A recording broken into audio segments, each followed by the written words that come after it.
Harrow of mass m1, harrow क्या होता है यहाँ पर, this is the plugging tool, ठीक है। जो फील्ड्स होती है, जो खेत होते हैं बेटे, वहां पर ट्रैक्टर ट्राली चलते हैं ना, तो जो ट्रैक्टर है वो क्या कर रहा है, एक हैरो को, जो प्लगिंग इंस्ट्रूमेंट है उसको खींच कर लेकर जा रहा है, ठीक है। और उस हैरो का, उस प्लगिंग टूल का जो मास है that is equal to m1 with a net force F। Force कितनी लगा रहा है, जो ट्रैक्टर है वो किस फोर्स से खींच रहा है इस हैरो को, with the force F, resulting in an acceleration of a1। और इस हैरो में, इस प्लगिंग टूल में एक्सेलरेशन कितनी प्रोड्यूस हुई, a1 एक्सेलरेशन प्रोड्यूस हुई। तो फर्स्ट ऑफ ऑल कैसे हम न्यूमेरिकल सॉल्व करते हैं बेटे, जो जो आपको क्वेश्चन में गिवन है वो आप लिखते हो, ठीक है बेटे। तो मास ऑफ हैरो, जो आपका प्लगिंग टूल है, हैरो है, ठीक है, एक ऑब्जेक्ट है, उसका मास कितना है, m1। फोर्स अप्लाइड, फोर्स कितनी अप्लाई कर रहे हैं, इस हैरो के ऊपर कितनी फोर्स अप्लाई करी, इसको पुल किया, ट्रॉली ट्रैक्टर ने जब पुल किया, फोर्स अप्लाई करी, किसी चीज को खींचना है, पुल करना है, तो फोर्स तो अप्लाई करनी पड़ेगी। फोर्स कितनी अप्लाई करी, F, ठीक है। तो एक्सेलरेशन कितनी प्रोड्यूस हुई बच्चे, वो लिखोगे, acceleration produced in harrow. Acceleration कितनी प्रोड्यूस हुई बेटे, a1। All these things are given in the question. Mass है हैरो का m1, फोर्स अप्लाई करी F, फोर्स अप्लाई करने पर किस एक्सेलरेशन से उसने मूव करना स्टार्ट किया, विद एक्सेलरेशन a1। उसके बाद देखते हैं बेटे क्या है, the same tractor pools a trolley. अब ट्रॉली भी आ गई, ठीक है, एक ट्रॉली है, उसको भी पुल करा ट्रैक्टर ने। अब दूसरी चीज है, पहले हैरो को पुल किया था, अब ट्रैक्टर ने किसको पुल किया, दूसरे ऑब्जेक्ट को, दैट इज द ट्रॉली। और उस ट्रॉली का मास कितना है, m2 with a force F। Force same लगाई, पहले को खींचने के लिए भी फोर्स F लगाई थी, दूसरा केस में ट्रॉली आ गई, उसको खींचने के लिए भी फोर्स कितनी लगाई, सेम F। तो इस केस में अब एक्सेलरेशन कितना प्रोड्यूस हुआ, a2। ट्रॉली के केस में एक्सेलरेशन कितना प्रोड्यूस हुआ, a2। तो उसके लिए भी जो जो वैल्यूज है वो आप लिख लो, ठीक है। Mass of trolley, mass of trolley कितना गिवन है बेटे, m2 क्वेश्चन में गिवन है। Force applied, force applied, force applied कितनी है, same force F, same force F, producing an acceleration of a2। तो एक्सेलरेशन प्रोड्यूस्ड इन ट्रॉली, कितनी एक्सेलरेशन प्रोड्यूस हुई बच्चे, a2। इस केस में एक्सेलरेशन कितनी हुई, प्रोड्यूस a2। तो अब क्या बोल रहे हैं, अब थर्ड केस में क्या हुआ, if a tractor now pulls the both harrow and trolley. अब क्या कर रहे हैं, जो ट्रैक्टर है वो दोनों को साथ में, दोनों को आपस में टाई किया और साथ में खींच रहा है। ट्रैक्टर सेम फोर्स अप्लाई कर रहा है F, अब दोनों ऑब्जेक्ट्स को इकट्ठा अगर वो पुल कर रहा है with the same force F, तो उस केस में कितनी एक्सेलरेशन प्रोड्यूस होगी, उसकी वैल्यू आपको निकालनी है। सिंगल सिंगल जब दोनों को पुल किया, फर्स्ट वाले में एक्सेलरेशन प्रोड्यूस हुआ a1, सेकंड वाले ट्रॉली में एक्सेलरेशन प्रोड्यूस हुआ a2। अब थर्ड केस क्या है, दोनों को साथ में पुल किया, ठीक है, दोनों ऑब्जेक्ट्स को इकट्ठा टाई करके फिर पुल किया और फोर्स सेम लगाई F। तो अब कितनी एक्सेलरेशन प्रोड्यूस होगी वो आपको बताना है, ठीक है। और जो एक्सेलरेशन की वैल्यू निकालनी है ना आपने, वो निकालनी है in terms of a1 and a2, ठीक है। जो एक्सेलरेशन की वैल्यू अब आएगी थर्ड केस के लिए, उसको a1 और a2 की टर्म्स में आपको फाइंड आउट करना है, ठीक है बेटे। तो मास है, फोर्स है, एक्सेलरेशन है, क्या आता है हमारे माइंड में, किस फॉर्मूला में आपके पास इस चैप्टर में फोर्स, मास और एक्सेलरेशन यूज होता है, in Newton second law of motion, ठीक है। तो क्या लिखेंगे, we know that F is equal to ma। ये कैसे पता लगा आपको, from Newton second law, F is equal to ma, ठीक है बच्चे। तो फॉर फर्स्ट ऑब्जेक्ट के लिए क्या आ जाएगा, फॉर हैरो के लिए फोर्स F सेम है, मास कितना है हैरो का, m1, एक्सेलरेशन कितनी प्रोड्यूस हुई, a1। तो यहां से एक्सेलरेशन की वैल्यू निकालेंगे अगर हम, तो क्या बनेगी, a1 is equal to F divide by m, ठीक है। F is equal to m1 into a1 है ना बच्चे। यहां से एक्सेलरेशन को एक साइड रखोगे, F डिनोमिनेटर में आ जाएगा m, F by m1। This is the acceleration of harrow. Similarly आपके पास similarly acceleration of trolley, trolley की एक्सेलरेशन सेम तरीके से, उसका भी फोर्स F है, मास m2 है और एक्सेलरेशन a2 है। तो इस केस के है, इसकी एक्सेलरेशन सेम वे से कितनी आ जाएगी, a2 is equal to F by m2, ठीक है, क्योंकि फोर्स सेम है F और मास कितना है m2। ये एक्सेलरेशन ट्रॉली हैरो का निकाला और ये ट्रॉली का निकाला।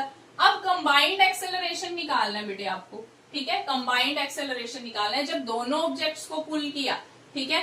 तो उस केस के लिए एक्सेलरेशन की वैल्यू आप कैसे फाइंड आउट कर सकते हो, थर्ड केस में फॉर ट्रॉली प्लस हैरो, जब दोनों को पुल कर रहा है उस केस में फोर्स अप्लाइड कितनी है Newton second law of motion के लिए, इक्वेशन लिखेंगे Newton second law of motion की, फोर्स सेम है F। अब फॉर्मूला क्या होता है Newton second law of motion, force is equal to mass into acceleration. Mass कितना आएगा बेटे, अब मास क्या आएगा m1 प्लस m2, क्योंकि दोनों ऑब्जेक्ट्स को साथ में पुल किया है, ठीक है। इस केस के लिए, थर्ड केस के लिए जो इक्वेशन लिखनी है, मास की वैल्यू क्या लिखेंगे m1 प्लस m2, क्योंकि दोनों ऑब्जेक्ट्स को साथ में पुल किया है।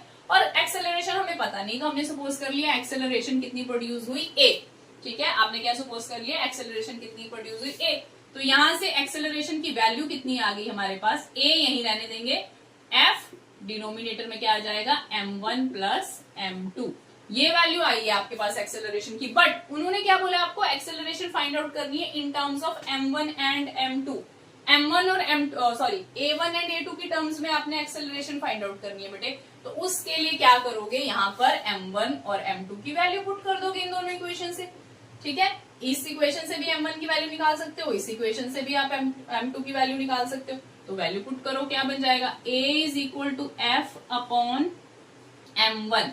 m1 की वैल्यू क्या आएगी यहाँ से बेटे, m1 को अगर यहीं रखो तो m1 की वैल्यू आएगी f divide by a1, m1 की वैल्यू क्या आएगी f डिवाइड बाय a1, तो यहाँ पुट कर दो f divide by a1 plus m2 की वैल्यू कितनी आएगी बेटे, यहाँ पर अगर इस इक्वेशन को आप देखोगे तो यहाँ से m2 की वैल्यू कितनी आएगी, m2 को अगर इधर ले जाओ, this is equal to f divide by a2, ठीक है। सिमिलरली यहां से जैसे m1 की वैल्यू आई थी, तो m2 की वैल्यू कितनी आएगी, f डिवाइड बाय a2, ठीक है। अब सिंप्लीफाई कर दो, this is equal to f upon f को कॉमन निकाल लिया, क्या बचा 1 by a1 plus 1 by a2, f और f कैंसिल हो गया, so you are left with 1 by 1 upon a1 plus 1 upon a2। तो यहां से क्या आएगा, a is equal to 1 upon, LCM लेकर अगर आप सॉल्व करोगे a1 a2 एलसीएम आ जाएगा, इन दोनों का एलसीएम क्या आ जाएगा a1 a2, तो यहाँ a1 है a2 नहीं है, तो इस साइड आ जाता है a2 प्लस, इसको जब डिवाइड करोगे, इसको इससे डिवाइड करोगे, a2 कैंसिल, तो क्या बचेगा a1। सो थर्ड वाला कहाँ जाता है, सबसे ऊपर, so this is equal to a1 a2 divide by a1 plus a2। तो ये रिलेशन आया बेटे आपके पास, ठीक है। तो क्या है फॉर्मूला आया आपके पास एक्सेलरेशन का, acceleration a is equal to a1 a2 divide by a1 plus a2, ठीक है। तो इस तरह से आपने करना है इसको, Newton second law of motion की इक्वेशन बेसिकली इसमें यूज हुई है। So this is the solution of question number 14।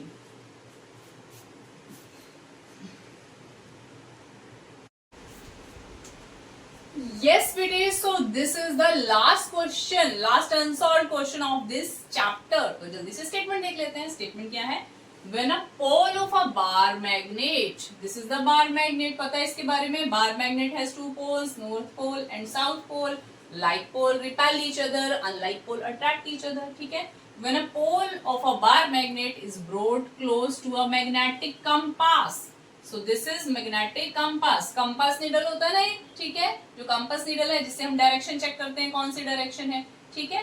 तो बार मैग्नेट को पास लाया जा रहा है, क्लोज लाया जा रहा है, किसके क्लोज लाया जा रहा है, कंपास निडल के क्लोज लाया जा रहा है। तो ये दोनों ही क्या करेंगी, एक दूसरे के ऊपर मैग्नेटिक फोर्स एक्सर्ट करेंगी, ठीक है।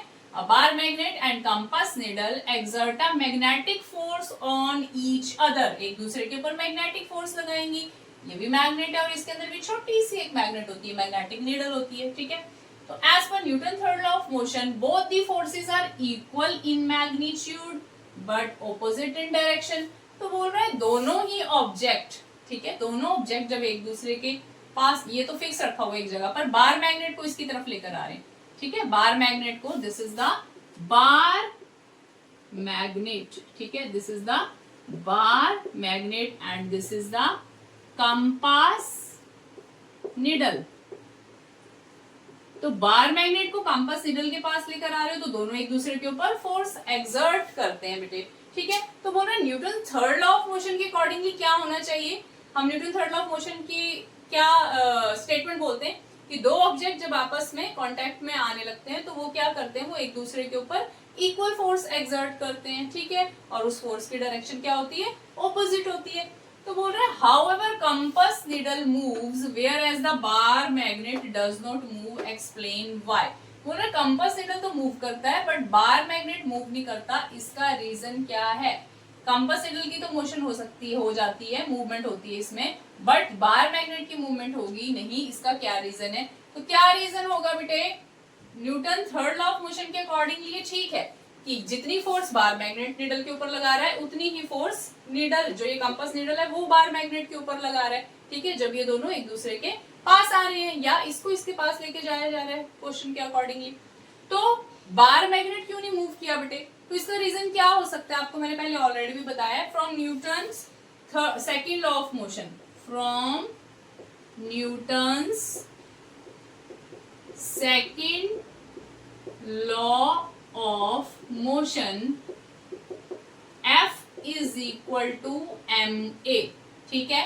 F इज फोर्स, ये है बार मैग्नेट की, मास किसका लिया, बार मैग्नेट का, acceleration produced in bar magnet.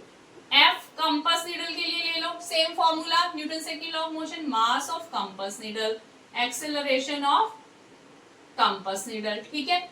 तो क्या है आपके पास, ये दोनों फोर्सेस क्या है, आपस में इक्वल है, Fc is equal to Fb is equal to F। जितनी फोर्स बार मैग्नेट लगा रहे कंपास नीडल के ऊपर उतनी ही फोर्स कंपास नीडल लगा रहे बार मैग्नेट के ऊपर, फोर्स की वैल्यू सेम है बट एक्सेलरेशन प्रोड्यूस क्या होगी, डिफरेंट। ओवरऑल वैल्यू फोर्स की सेम रहेगी, मतलब इन दोनों को मल्टीप्लाई करके जो आंसर आया और इन दोनों को जो मल्टीप्लाई करके आंसर आया वो सेम आना चाहिए, फोर्स तो सेम है बट मास अलग अलग है ना दोनों के, तो एक्सेलरेशन भी अलग अलग है, तभी ओवरऑल वैल्यू मल्टीप्लाई होकर सेम वैल्यू देगी, उस तरह से वो एडजस्ट होंगी एक दूसरे के साथ, ठीक है।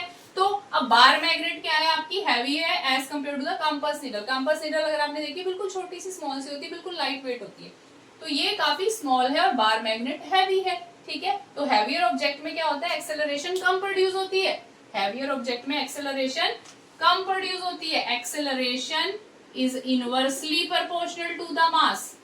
एक्सेलरेशन क्या है, inversely proportional to the mass. तो बार मैग्नेट इज हैवी, ठीक है, तो इसलिए हैवियर ऑब्जेक्ट के लिए कम एक्सेलरेशन प्रोड्यूस होगी, और जो आपका कंपास नीडल है वो लाइट वेट है, हल्का है, तो हल्के ऑब्जेक्ट के लिए एक्सेलरेशन प्रोड्यूस ज्यादा होगी और वाइस वर्सा। इसीलिए ही इसमें तो आपको मूवमेंट दिखाई दे रही है बट बार मैग्नेट में कोई भी मूवमेंट नहीं शो होती। जैसे बार मैग्नेट को यहाँ पर ला रहे हो आप और छोड़ दिया, हो सकता है ये आगे चलेगी हो बट ये एज इट इज वहीं रहेगी जहां पर पड़ी है।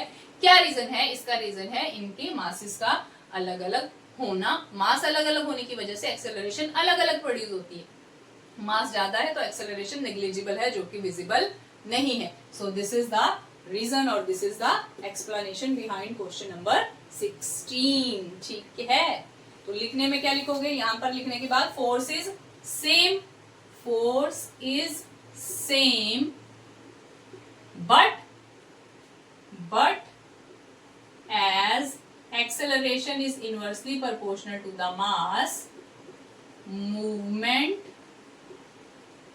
depends on mass of object, ठीक है। तो ये आंसर लिख सकते हो आप क्वेश्चन नंबर 16 का। This is the question number 16। I hope कि सारे क्वेश्चंस आपको कंसेप्ट के साथ डिटेल में अच्छे से समझ आए होंगे बेटे। अगर कोई क्वेश्चन एक बार में नहीं समझ आता, हो सकता है कई बार चीजें इकट्ठी आती है तो एक बार में नहीं समझ आती, तो कुछ नहीं करना है आपने, बस दोबारा से जाकर उसको अच्छे से देखना है, तो जरूर आपको ये समझ में आ जाएगा।